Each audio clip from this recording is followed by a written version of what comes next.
Hey, bonjour la gang. Écoutez, j'espère que vous n'avez pas été trop perturbés par mon titre. Non, non, je sais, je vais parler un peu de ce qu'on a vécu dans les deux dernières années et demie, presque 3 ans, sur la COVID. Je vais y aller chronologiquement. Il y a plusieurs personnes qui sont au courant. Là. J'en ai jasé avec plusieurs personnes. Vous avez juste à skipper cette vidéo-là si vous n'avez entendu parler. Pour les autres, je vais vous compter ça étape par étape, mais essayer de rien oublier. Écoute, au mois de décembre ou janvier de la COVID, là, on entendait parler des nouvelles qu'il y avait un virus qui se promenait en Chine. On suivait ça un peu sur Internet. Vous me connaissez. J'étais un informaticien, je checkais un peu les vidéos, ce que je voyais.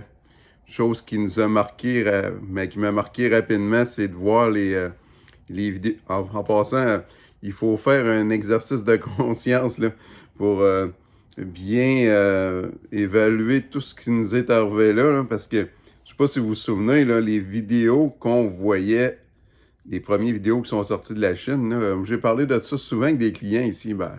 C'est un sujet qui revient souvent, le monde nous pose la question.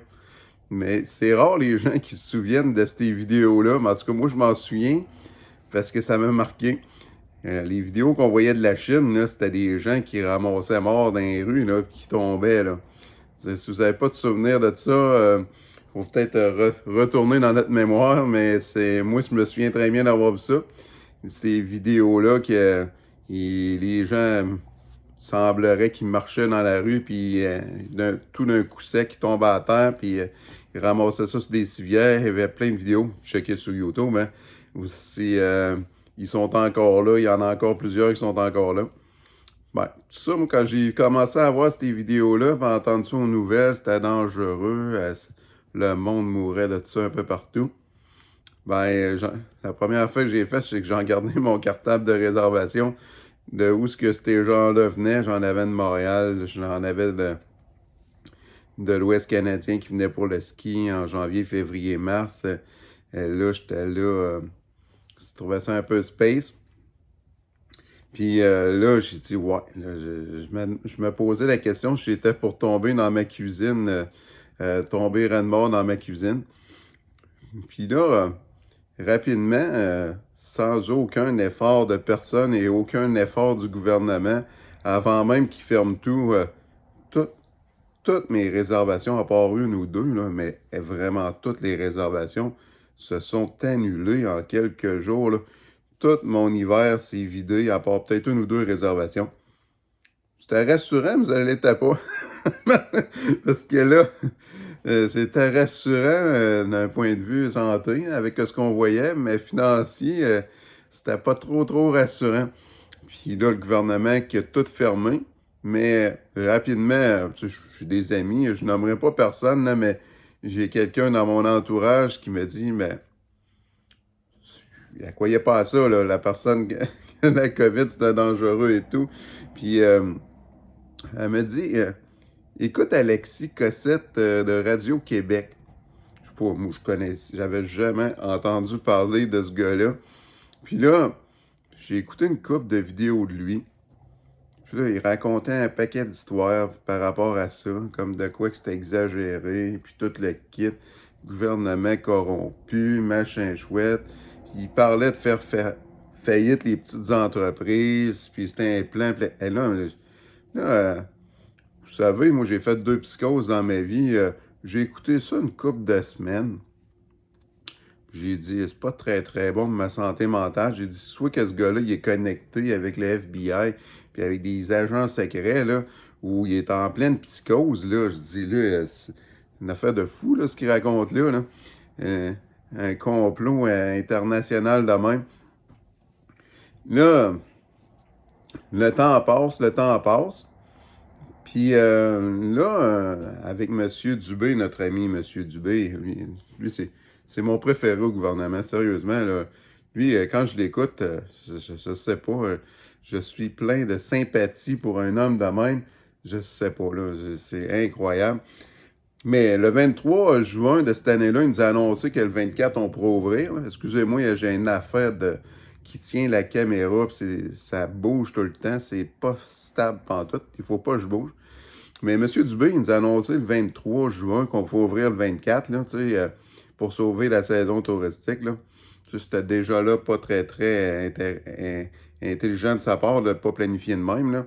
Au moins, en tout cas, on va pas en dire long, là, mais en tout cas, ben, il a fait ça avec tout. Hein. C'est-à-dire qu'ils ont tous fait ça à les dernières minutes des fermetures. J'ai rien à vous apprendre là-dessus. Mais moi, 2, 3 semaines avant, il y a une compagnie à Captcha qui m'avait approché. Cette compagnie-là n'était pas très intéressée que le COVID rentre chez eux. Puis elle m'a offert de louer mon gîte pendant 1 an en exclusivité à ses travailleurs, avec des précautions et tout, machin chouette. Puis je s'assure qu'on fasse tous attention pour pas qu'ils perdent des millions à l'usine, puis qu'ils se fassent fermer cette usine-là. Puis, ben, tu sais, au début juin, j'étais encore un peu là, dans le...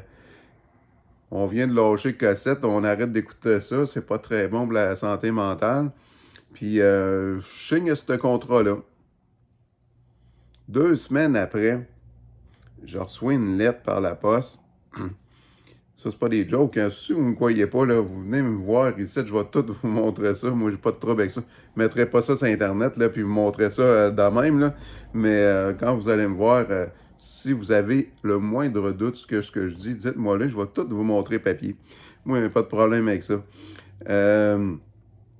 Moi, j'étais assuré avant dans le personnel, parce que les gîtes, c'est pas considéré comme un commerce à part entière. C'est pas comme un restaurant ou, je sais pas, une compagnie de construction, là. Nous, on reste sur le lieu en permanence. C'est une obligation du CTQ. CTQ, c'est l'Office du tourisme. C'est une obligation des assurances qu'on doit demeurer sur les lieux parce que c'est notre maison, puis on exploite un commerce. Ça veut dire qu'on était assuré dans le personnel et non dans le commercial. Puis après avoir signé mon contrat avec la compagnie, la grosse compagnie, je reçois une lettre de mes assurances qui me dit « Monsieur Vézina, on ne vous assurera pas, on a annulé le programme des gîtes, on n'assure plus les gîtes, c'est fini. Trouvez-vous une autre compagnie d'assurance. Fini. » C'est là que l'histoire COVID commence. Pas capable de trouver de compagnie d'assurance? Non, mais je suis pas capable. Là. Tu fais des téléphones pendant une semaine de temps, tu appelles toutes les compagnies, personne ne veut t'assurer. Mais aucune, là. Aucune. Là, je faisais affaire avec des courtiers. Des fois, j'appelais direct. Tu sais, c'est ça, les assurances. Après 3 ans, il faut que tu changes si tu vas avoir un prix. Là, là je rappelle un courtier. Écoute, le courtier travaille sur mon cas. Il dit, Monsieur Vézina, quand on loue 4 chambres et plus, là, dans un gîte, il dit, il n'y a plus une compagnie d'assurance qui est sur ça dans le personnel. C'est tout commercial. On n'a pas le choix. Il faut virer full commercial. C'est fini ce temps-là. Avec la COVID, là, ils ont fait le ménage là-dedans. Puis là, moi, je me rappelle de l'autre qui me parlait, là, qui parlait du Great Reset, machin chouette, les patents. Moi, je connaissais déjà ces termes-là, ces affaires-là, parce que moi, j'écoute tout, puis je baigne dans tout. J'écoute toutes les affaires sur YouTube, j'aime ça me renseigner, mais tu sais, j'en prends puis j'en laisse, mais il y a des fois, j'en prends. Hein? Mais là, j'ai dit, là, ça sent l'eau chaude, là, cette affaire-là. Puis là, on dit, t'es obligé de virer full commercial. On a viré full commercial, ça a coûté une fortune. Je suis passé de 1600 environ, là, et quelques dizaines de dollars de plus, là, je ne sais pas le chiffre exact, mais c'était dans les 1600 à 9600 par année en m'assurant dans le commercial. Puis là, je veux dire, tu as une hypothèque, là, je veux dire, si c'est pas assuré, tu as 30 jours, sinon tu remets les clés à la banque, là. Tu sais, tu es obligé d'ordonner ton établissement. Dire que là, tu es obligé de payer ça, 9600. Ça veut dire que je vais couper ça en deux parce que là, je vois une voiture qui vient d'arriver, puis je vais être obligé de vous faire ça en 2 parties.